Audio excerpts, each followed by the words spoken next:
When she opened her eyes, she wasn't in her bed. She was trapped in a room with no windows, no sound, and a voice that knew her secrets. What waited beyond that door would change everything. Now, on to tonight's story.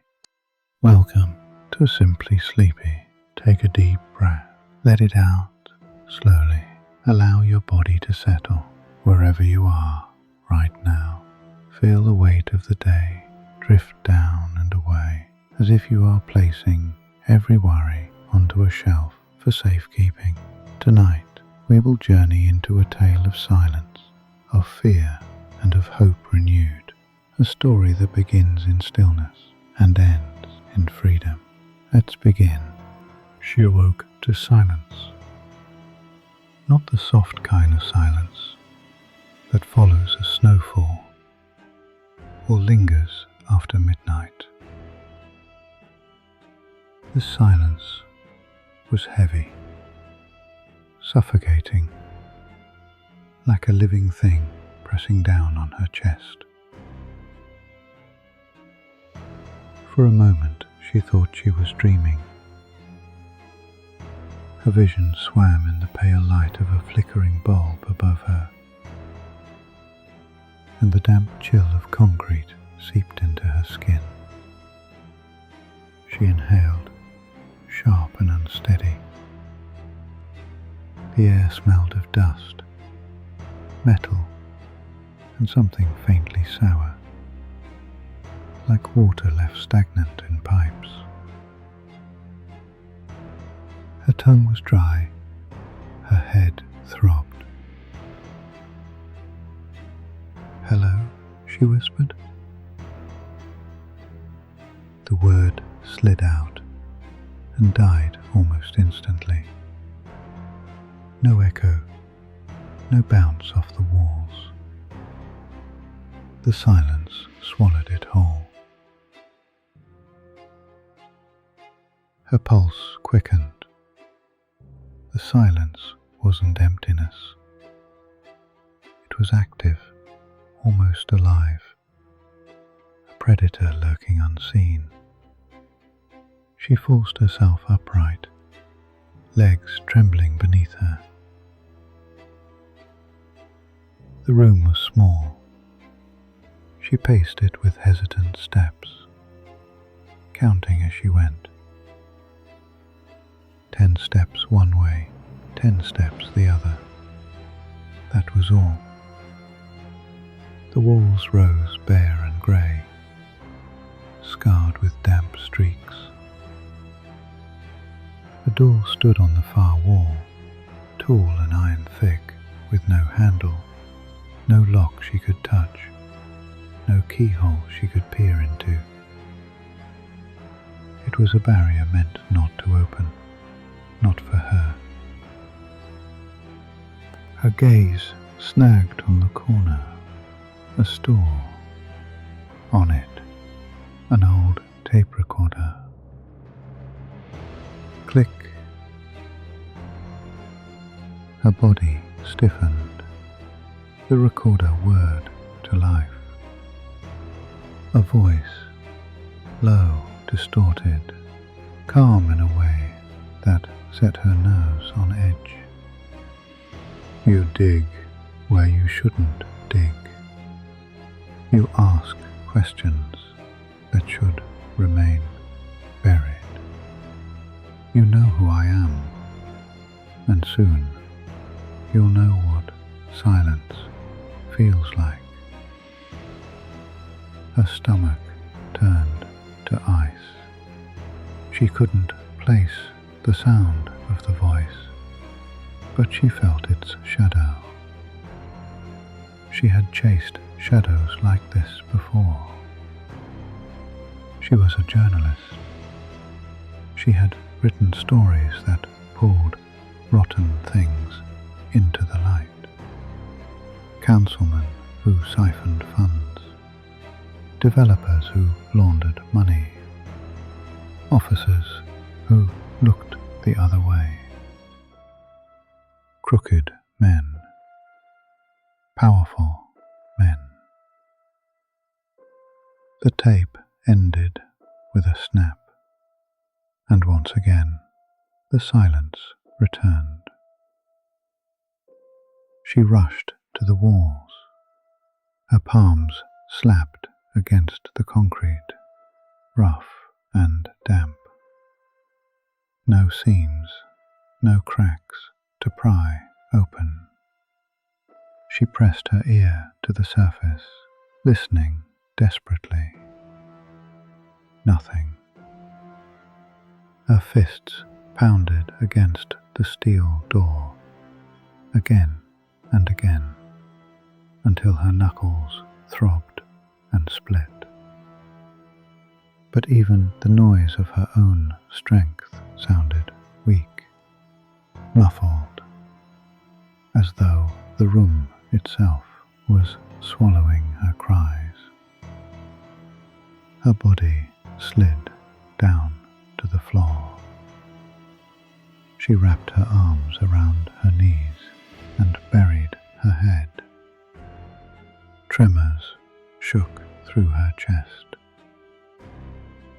No one knows where I am, she thought. Hopelessness spread inside her, curling like smoke in her lungs. Minutes passed, or maybe hours. Time inside the silence had no shape. Then another click. Her head jerked up, the recorder again. This time, her own voice, younger, brighter. The truth always leaves a trail, always. Her breath caught. She remembered saying those words at a lecture years ago, back when her career was new, her faith unshaken. She stared at the recorder, chest rising and falling. Was it taunting her? Or was there something else buried in the message? She looked up. The bulb flickered overhead, weak and strained. Then her eyes narrowed. 3 quick flashes. Pause. 3 long flashes. Pause. 3 quick again. Her heart lurched. Morse code. SOS. It wasn't random. Someone had left her a clue. Hope flickered in her chest, faint but real. She dragged the stool beneath the light. Her hand shook as she climbed onto it, wobbling on weak legs. She reached upward, fingertips brushing the hot glass. The bulb was loose. Carefully, she twisted. It crackled, sparks hissing. Behind it, wires, thin and snarled. One frayed, badly taped. Electricity still pulsed through it, alive. Her breath came shallow. Her eyes darted to the tape recorder. She yanked off its metal hinge, sharp enough to strip. With trembling hands, she scraped away insulation from the wire, exposing copper. She pressed it to the door. Sparks snapped. The light dimmed, then flared. Again, brighter. She held it longer, teeth gritted. The bulb pulsed erratically, frantic, wild, a signal in the dark. The silence broke. A sound rose in its place, faint at first, then louder. The scrape of metal, the groan of hinges shifting. Her chest seized with dread. The door opened. A figure filled the frame. Hood pulled low, gloves, a mask covering his face. In one hand, a syringe glinting under the light. "Time's up," he muttered. Her body froze. She stumbled backward, wire still clutched like a useless weapon. Her breath came in shallow gasps, heart hammering like a trapped bird. The man advanced. Then shouts. Distant at first, then echoing down the hallway. "Police! Drop it!" Boots pounded on concrete. The figure spun toward the sound, but too late. Flashlights cut through the darkness. Officers stormed the doorway, weapons raised. "Hands up! Drop it now!" The hooded man lunged, but the swarm overtook him, dragging him down in a violent crash of bodies. The syringe clattered across the floor. She fell to her knees, gasping.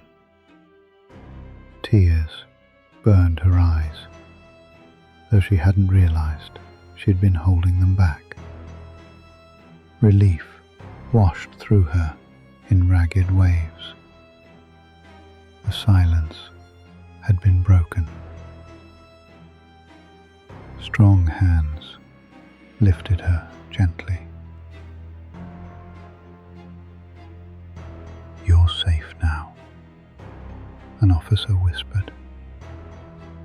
And for the first time since she'd opened her eyes in that awful room, she believed it.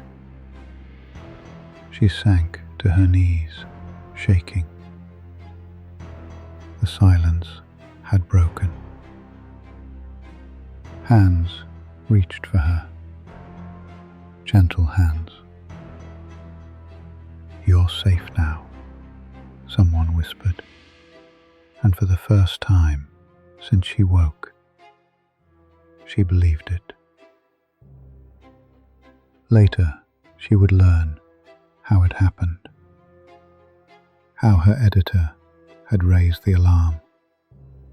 How police had traced her last calls, searching the industrial district.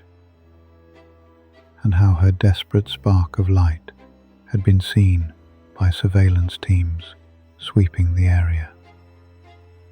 Her signal had worked. Weeks later, back at her desk, she stared at the page before her. She could still feel the weight of the silence sometimes, still wake in the night to a world without sound.